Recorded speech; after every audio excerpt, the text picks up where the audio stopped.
Buenas tardes. Este video es realizado con el fin de poner en práctica las 22 técnicas de lectura de Daniel Cassani. Estas serán aplicadas al texto El Príncipe de la Niebla, el cual fue publicado en el año 1993 por la editorial Planeta. El grupo a cargo de poner en práctica estas técnicas está conformado por María Alejandra Torné Gutiérrez, Juan Ricardo Castro Orozco, Mónica Juliet Ávila. Quien les habla, Juliet Natalia González. Nosotros somos estudiantes de enfermería y hacemos parte de la Facultad de Ciencias de la Salud de la Universidad del Tolima. Esta actividad es realizada para la asignatura de competencias comunicativas y es presentada a la Magíster María Teresa Ureña. La historia se sitúa en el año 1943 durante la Segunda Guerra Mundial y comienza con Max Carver, un niño que acaba de cumplir 13 años. Él y su familia deciden abandonar la ciudad e irse a un pueblo a las orillas del Atlántico debido a la guerra. Max es hijo de Andrea Carver, Maximilian Carver, y él tiene dos hermanas que son Alicia e Irene. Al llegar al pueblo, Max conoce a Roland, que es un niño de su misma edad, que junto con su hermana Alicia van a crear un vínculo muy especial con él. Roland siempre ha vivido en el pueblo y conoce acerca de la historia de la casa a la que se mudó la familia de Max, en esta casa estuvo habitada anteriormente por la familia Fleischmann, quienes son partícipes de un gran misterio junto con un príncipe llamado Príncipe de la Niebla o Mr. Cain. Este personaje tiene la facultad de conceder deseos a las personas a cambio de un alto y costoso favor. Bueno, entonces estos tres jóvenes y junto con Victor Cray, que es el farero del pueblo y es el abuelo de Roland, van a ir poco a poco desenvolviendo ese gran misterio entre Jacob Fleischmann y el Príncipe de la Niebla, pero sobre todo más que él se aventura por investigar y hallar la verdad de ese gran secreto. Bueno, yo les voy a hablar acerca de qué son las 22 técnicas de lectura crítica según Daniel Cassani. Entonces esos son un grupo o un conjunto de técnicas que nos ayudan a leer de una mejor manera y a ir más allá de lo superficial que el texto nos ofrece. Entonces, ¿cómo nosotros podemos mejorar la lectura a través de esto? Pues debido a que, por ejemplo, nosotros podemos identificar y saber cuáles son los intereses que nos mueven a nosotros como lectores. También mirar el punto de vista y la actitud que tiene el autor frente al texto, cómo quiere el autor que el lector vea su texto o su obra. También nos ayuda a aplicar la intertextualidad, es decir, a mirar cómo otros textos que nosotros hayamos leído se logran relacionar con este nuevo texto. Ayuda a generar un discurso a partir del texto que estamos leyendo y a su vez nos ayuda a realizar interpretaciones, ya sea desde el punto de vista de nosotros como lectores o desde el punto de vista del autor, qué nos deja este texto y cómo podemos nosotros aportarle a este texto. En la técnica número 1 identificamos el propósito del autor. El propósito del autor es relatar una novela juvenil de suspenso, la cual enganche y cautive a muchos jóvenes para que estos comiencen a amar más la lectura. Bueno, técnica número 2. Descubre las conexiones donde se sitúa el texto. La trama de la historia transcurre en el año 1943 en un pueblo a las orillas del Atlántico durante la Segunda Guerra Mundial. Los personajes son la familia Carver, que se compone por 5 personas, son los padres Andrea y Maximilian Carver, sus 2 hijas que son Alicia e Irene y su hijo Max. Los personajes protagonistas de esta historia son Max Carver, que es un niño de 13 años, que es el que se encarga de resolver el gran misterio de la familia Fleischmann y el príncipe, junto con su hermana Alicia. Victor Cray, que es un anciano de 72 años, es el que construyó el faro del pueblo y trabaja más de 20 años en ello. Y el Príncipe de la Niebla, que también es llamado Mr. Cain, él es un mago que cumple deseos a las personas a cambio de grandes favores. Y por último, Jacob o Roland, que es el niño del gran misterio y él es el hijo del Dr. Fleischmann. Además se puede inferir que el pueblo era un pueblo pequeño, no estaba habitado por muchas personas y que su infraestructura solamente era la necesaria. Técnica número 3 que sabes del autor. Carlos Ruiz Zafón nació el 25 de septiembre de 1964 en Barcelona y falleció el 19 de junio del 2020 a sus 55 años de edad a causa de un cáncer de colon. Estuvo trabajando en publicidad y en 1992 se consagró por completo a la literatura. En el año 1993 publicó su primer libro, El Príncipe de la Niebla, con el cual ganó el premio EDEBE, que es un premio que se da por la creación de libros y obras literarias para los jóvenes y para los niños. Con este dinero se fue a vivir a Estados Unidos, donde continuó con una trilogía de El comienzo del Príncipe de la Niebla, publicadas en 1994 y 1995. Carlos Ruiz Zafón tuvo uno de los libros más vendidos, que fue La sombra del viento, con 15 millones de ejemplares, y este libro muchas personas le pidieron que diera autorización para que fuera publicado en las pantallas grandes, a lo cual él siempre se negó, ya que su creencia era que no había mejor película que la que uno se hacía en su mente cuando disfrutaba de una buena lectura. Y por último, encontramos que en sus bases literarias su familia no tenía una tradición como tal, sino que su padre fue el que siempre le inculcó que la lectura y la literatura era algo que siempre debía tener incluida en su vida. En cuanto a la técnica número 4, que es aquella que describe el idiolecto utilizado por el autor, podemos aportar que el vocabulario que se encuentra en esta obra es adecuado y apropiado para el público al cual está destinado, que son jóvenes y adolescentes.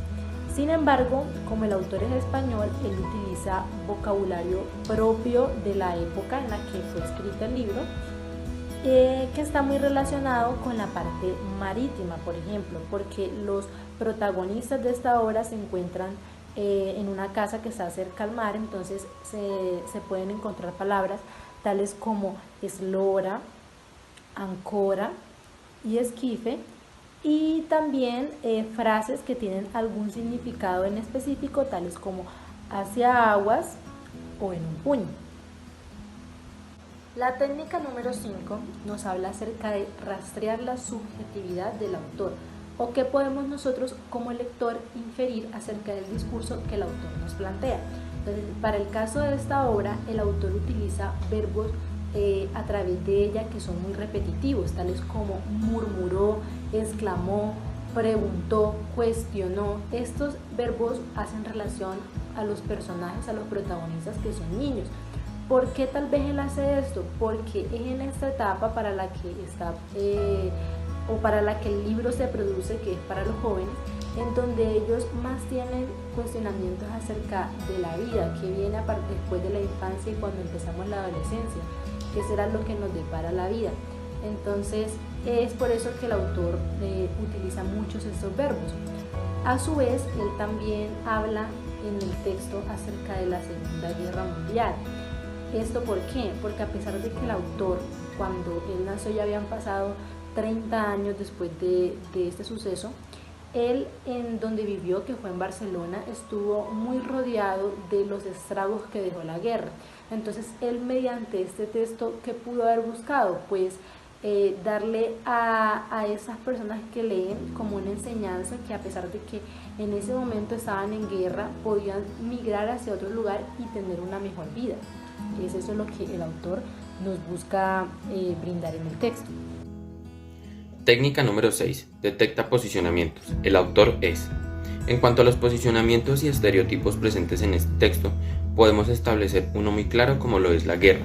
Aunque no se entra en detalles sobre la misma, se nombra mucho en el texto para así utilizarla como el modo de ubicarnos en cuanto a la etapa o el tiempo en el que está situada la historia. Técnica número 7. Descubre lo oculto. ¿Estás de acuerdo con estos datos? En el desarrollo de la historia podemos identificar palabras como demasiado. El autor utiliza esta palabra para expresar que la mayoría de veces la acción que se debía haber realizado ya era demasiado tarde y las consecuencias ya estaban estipuladas o ya se creía lo que iba a suceder. Asimismo, también la utiliza para ir determinando que Max se iba acercando cada vez más a la verdad, pues ya existían demasiados sucesos similares que permitían suponer que algo estaba a punto de pasar. Esto pues le va a permitir al lector ir infiriendo lo que posiblemente se podía presentar en la historia. También la palabra todavía, el autor la utiliza para manifestar que aún se conservaba algo del pasado, o también para explicar que aún no hay respuestas a las dudas o preguntas que se generan en el transcurso de la historia, como por ejemplo cuando Max y Alicia esperan ansiosos la llamada de su padre para saber el estado de salud de su hermana Irene. esto también le va a permitir al lector que esté atento a la historia, pues el autor le coloca ese suspenso al desenlace de ciertos acontecimientos. La palabra no también se ve muy reflejada en el texto y pues posiblemente el autor la utilice para expresar dudas, afirmar hechos, manifestar pensamientos o contradecir a los demás personajes, como por ejemplo cuando Víctor Craig termina de contar la historia a los tres jóvenes y más queda inconforme y manifiesta que no encaja con lo que él ya conoce o sabe.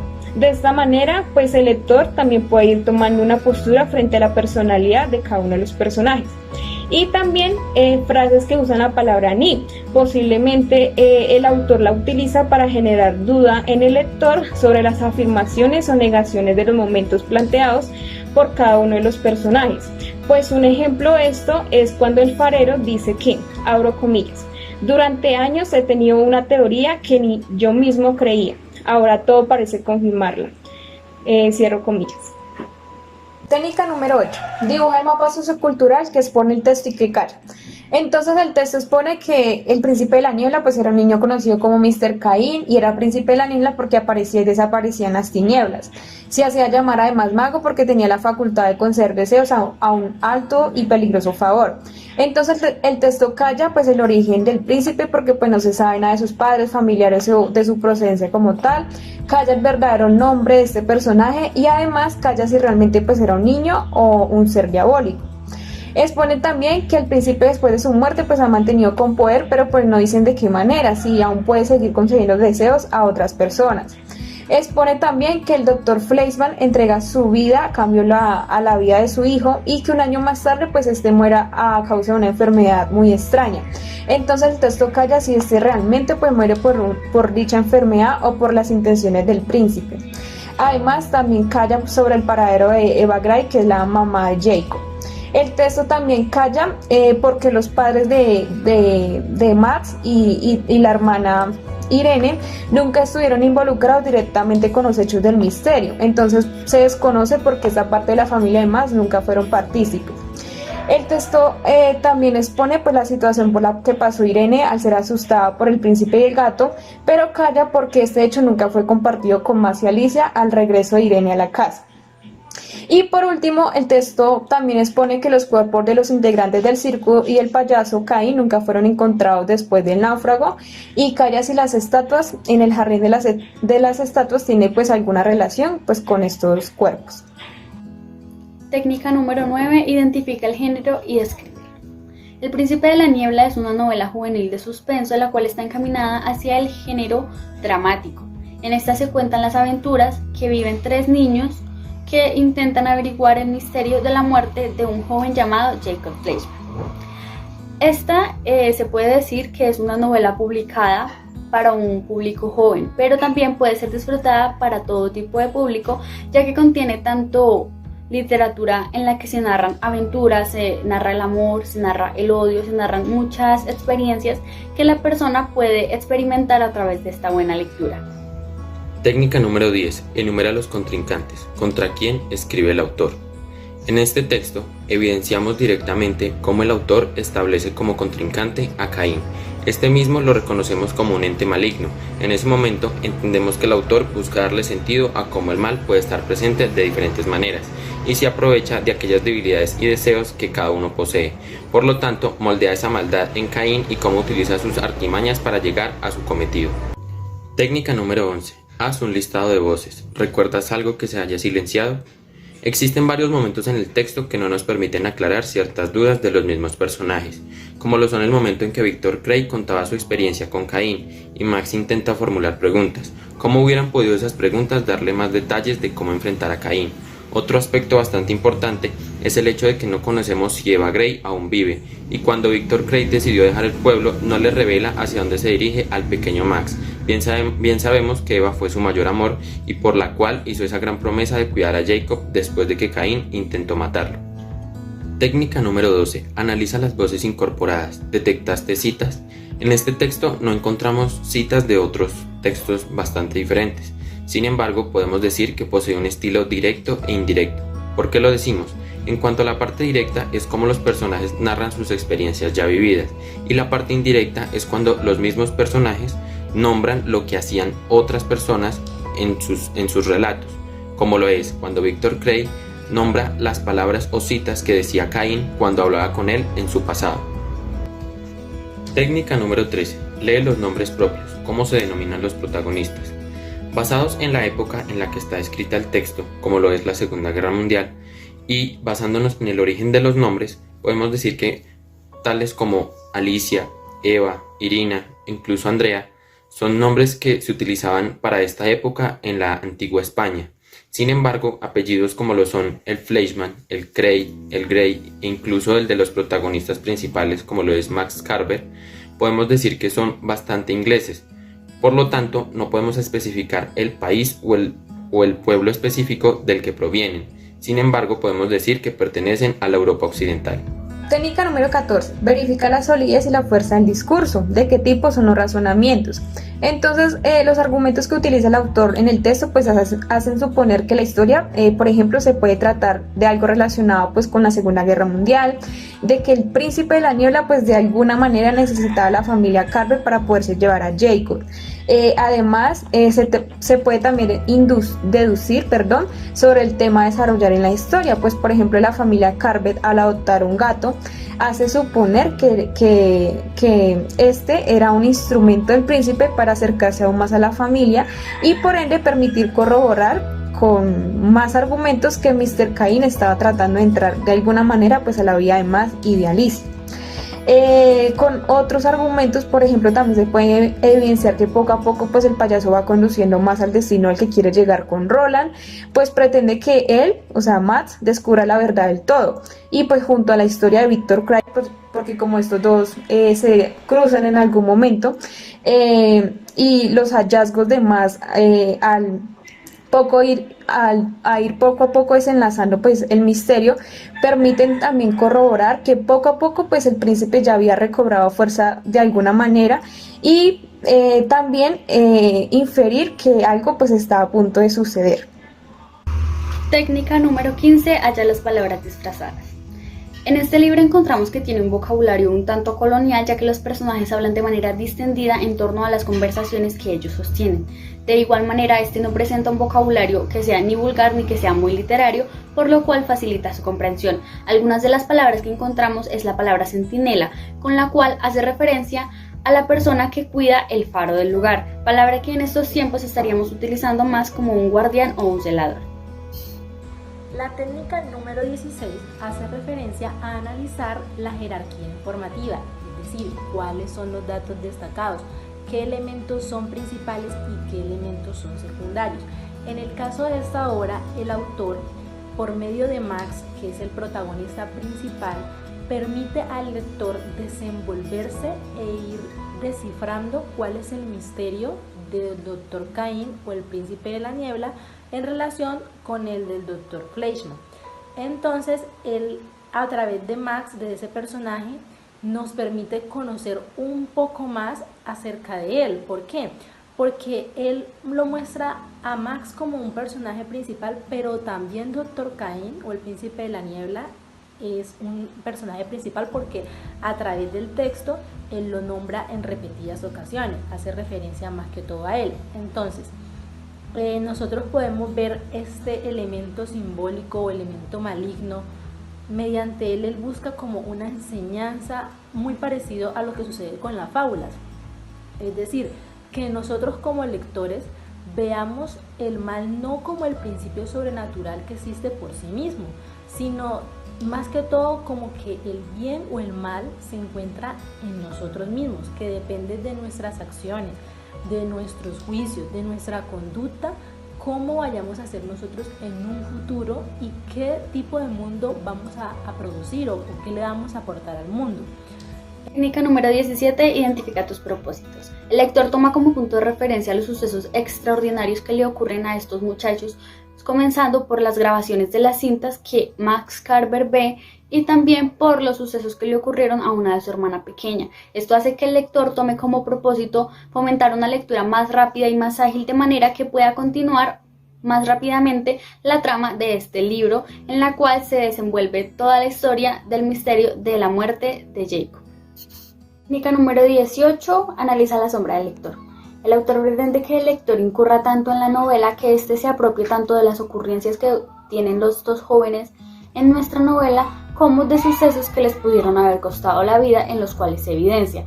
De igual manera, el lector busca que yo sobreponga una narrativa en esta de manera que reconozca tanto la realidad como la parte mítica y ficción que está ocurriendo en medio de esta novela.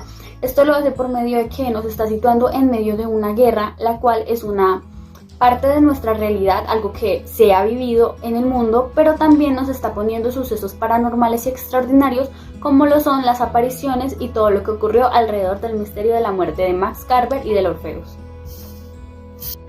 De igual manera, aunque se considera que este es un libro creado para niños y adolescentes, este puede ser leído por cualquier persona, ya que tiene tanto amor como temas que son muy impactantes para cualquier tipo de público y pueden enganchar muy fácilmente a cualquier lector o cualquier persona que le guste el suspenso y el drama. La técnica número 19 es acuerdos y desacuerdos, es decir, en qué estamos de acuerdo con el autor y en qué no estamos de acuerdo. Nosotros estamos de acuerdo con el autor en la manera en que él escribe, en cómo se comunica él con el lector y permite mediante su escritura, mediante ese toque de misterio, de intriga, de suspenso que nos brinda, que el lector se motive y se impulse a querer terminar el libro, a seguir leyendo capítulo tras capítulo. Y a su vez, cuando lo termina uno, lo que quiere es seguir leyendo los libros del autor de la trilogía y demás. Entonces es esa manera en cómo él interactúa con el lector y lo involucra en la historia a tal punto que hace muy interesante esta. ¿En qué estamos en desacuerdo?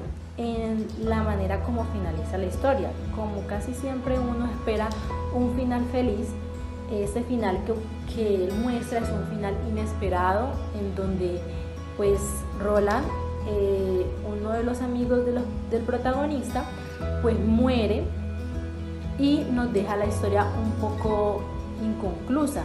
Entonces después, cuando miramos en el epílogo, nos muestran lo que sucedió con los otros personajes, pero al parecer no se vincula este libro con el siguiente, entonces queda uno como un poco desconcertado con ese final porque es como abrupto. Técnica número 20. Imagina qué eres. ¿Cómo van a leer el texto?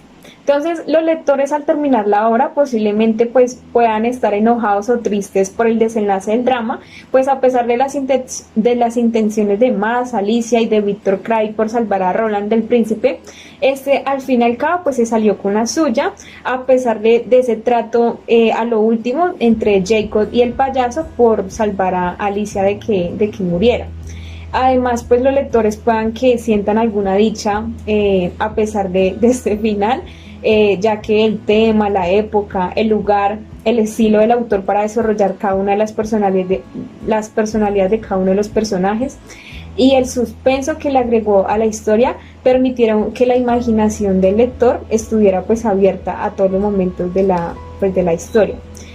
Por otra parte, pueda que algunos lectores no se hayan sentido a gusto con el drama de la historia, pues como lo hemos notado, el autor calla muchas cosas acerca de estos personajes y además puede que al estar desarrollado durante la Segunda Guerra Mundial, el lector pudiese esperar algún suceso que pusiera de manifiesto pues este acontecimiento tan importante. Técnica número 21. ¿Cuáles son los fragmentos más controvertidos del texto? En este momento podemos situar fragmentos como lo son la parte de Victor Cray cuando está relatando a los jóvenes la historia que él tuvo con Caín años atrás. Sin embargo, les guardó varios detalles. ¿Cómo hubieran sido estos detalles si se los hubiera entregado a los jóvenes con más anticipación? ¿Cómo hubieran podido defenderse del ataque de Caín? Otra parte bastante controvertida es en el momento en que Victor Cray y su amigo Fleischmann entran a la tienda del mago Caín para ver quién ganaría el amor de Eva. Sin embargo, nos deja pensando por qué se recurre a un mago para ganar el amor de una persona y cómo puede ser la persona no pensar en ese momento que el favor del mago le está cobrando, dado el texto, su propio hijo. ¿Por qué aceptar tal favor a cambio de la vida de su propio hijo. Y la última situación sería por qué en el texto no se da la forma en cómo salvar a Roland o Jacob, ya que estuvo a raíz de toda la historia tratando de salvarlo tanto Victor Cray como Max como Alicia. Sin embargo, ninguno lo logró porque no dieron o porque el autor no dio la esperanza de que en algún momento Roland pudiese salvarse o cómo pudieran derrotar al Dr. Cain. Y por último, la técnica número 22 hace referencia a meditar nuestras reacciones. ¿Qué vamos a hacer nosotros con este texto? ¿Le vamos a responder o no al autor? Entonces nosotros, a pesar de que este texto fue algo, por así decirlo, obligatorio en la materia de competencias, nos gustó mucho porque hay una relación muy estrecha autor-lector. El autor lo que hace es involucrarnos a nosotros como lectores en este mundo de misterio, de drama, de intriga, y nos hace vivir la historia minuto a minuto. Entonces, lo que nosotros pensamos hacer con este texto es recomendarlo a cualquier persona que desee empezar en la lectura, porque es un libro muy sencillo. Y esto debido a que, a pesar de que el texto es dirigido hacia un público joven o adolescente, cualquier adulto lo puede leer y sacar una enseñanza a partir de él.